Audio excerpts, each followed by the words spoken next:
Hi everyone, it's Nish again from ScrumBuddy and I'm here with our CEO, Guy. Today we're talking about remote working. So Guy, in 2020, you and I started working together on a team that was fully remote.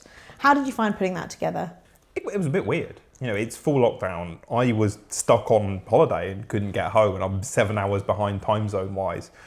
And we're having to interview and like bring new people in, and everybody's at home. You know, I'm used to, up until then, mostly interviewing people in the office, coming in face to face, having a chat. And suddenly everyone's got like kids crashing in the background, or you can just see like their house behind them. Like people aren't even thinking about blurring their videos. It's new to everyone at this point. A bit weird to start with. I mean, how did you find it on the receiving end? Like when we first started working together, I'm telling you about the project and it's not an interview, it's not face to face. It's just we're having a chat over Zoom suddenly. What was it like on the receiving end? It was strange, but I think at that time it didn't feel strange, right? Because everybody was doing it. What I have found interesting over the course of the time that we've been working together is that it hasn't actually changed that much. We've maintained a remote team. We have never moved to a 100% in-person team. And we've been able to maintain the culture that we set out to. So I think that that's probably been the most interesting thing, where we've never wanted to become an in-person team. There's some truth in that, but I don't 100% agree with that.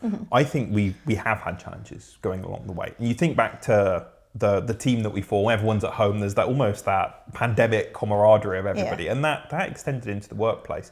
If we go through some of the hires we've had later on, I think if we're being honest, there's been growing pains where we've tried to onboard people, and it became almost more difficult to get that camaraderie and feeling when people came in later. I think because we formed a team together at the get-go and everyone's in this weird situation, it created quite a good bond with a brand new team. But as people kind of go and you cycle, or as we've grown, we've brought more people in, that cultural change has been difficult to manage at times. The thing that has been the most important thing during the remote working evolution has been this concept of social interactions in the workplace. So we do make a massive effort in making sure that people have small talk before a meeting starts. Or like, for example, in the pandemic, we'd have Friday nights where, you know, there'd be deliveries that are brought in, or like gin tastings and things like that, which we do online, which at the time felt really forced, but actually really did help kind of build that level of camaraderie. And we've maintained that throughout, I think. I think where we haven't forced it sometimes has actually been a negative for the team coming in. Because you're right, it does feel forced. You're like, oh, I'm at home, I can't just work, and now I'm being forced to have this conversation and do things with people. But you're right, it worked better. Like playing video games together and doing stuff kind of built that up, whereas there were times where that's kind of ebbed and flowed. And, you know, if it's been in one of those ebbs as we've brought new people in, I've noticed that they haven't bonded or come into the team as strongly. And I mean, we obviously tried, and for a year-long period, we tried hybrid working again. We had an office and we brought people in. Do you think that added a different sense of value to how we've just been fully remote working? I think it really has done. I think it's been really important for me to once a week or a couple of times a month to get together with the team and actually have in-person conversations. Mainly because I think there's still quite a lot you can hide on a video call. And one thing that we actually did do, which we didn't highlight, was that we have enforced videos on for pretty much all of our meetings. But there is something that you gain in terms of an enhanced communication when you're in person. And I think that a lot of the people, I mean, from what you found, right? A lot of people, even though you'd said you don't have to come in, people still did. And actually they came in every day, right? Yeah, well, I mean, we kind of went through phases, right? We went through mandating it 2 or 3 days a week and seeing what happened with people. And I think it evolves with projects as well. So what we found is some of the longer running projects, I'm like you, I like to be in a couple of days a week and keep touch free, but some of the longer running projects, established teams know each other. They were happier working fully remote.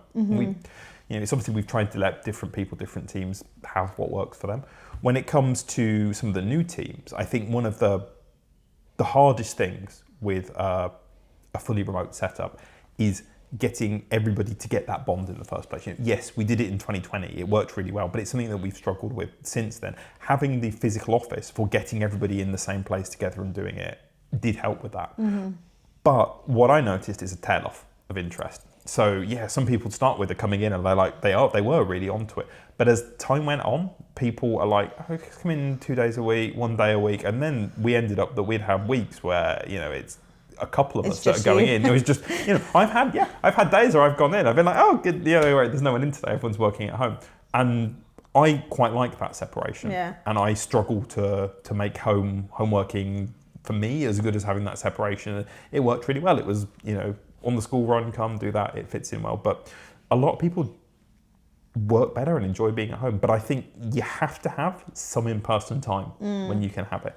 Like with the new team that we've been setting up in South Africa, like, haven't you noticed like the benefits that we've seen from actually getting FaceTime for them together? No, absolutely. I think the South Africa team has really benefited from meeting each other face to face. And I think that where it's really important is that when you have to have those difficult conversations, we're in a delivery environment where we have to have hard conversations with people. And I think the way that those guys have actually been able to meet up and then also then create a relationship and then have those difficult conversations really are born out of that particular interaction that they've had face to face.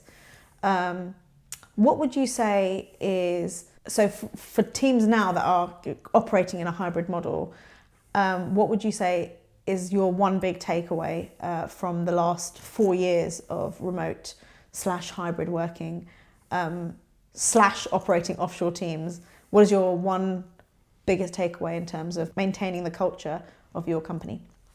I mean, be flexible and adapt, which I think is good advice across the board. But when it comes to this, who you have in a team makes a big difference. Where you are in a project cycle makes a big difference. Where the team are and the culture of that team makes a big difference. As new people come in, you probably need to get together and spend some time and form those bonds. And don't just go, oh, well, I work from home 4 days a week, can't come in and see you today. It's about everyone in the team adapting to the shifts in the team, the shifts in the business, the ways of working and what you're doing at any point in time. I don't think there are hard and fast rules apart from you shouldn't just assume that because it was working 6 months ago, it's still going to work now. I've seen more need for us to change our way of working over the last 4 years and embrace that than I have in kind of the office-based approach that we had for years before. Thanks for watching today, guys. I hope you enjoyed our content. If you did, please don't forget to comment, like, and subscribe.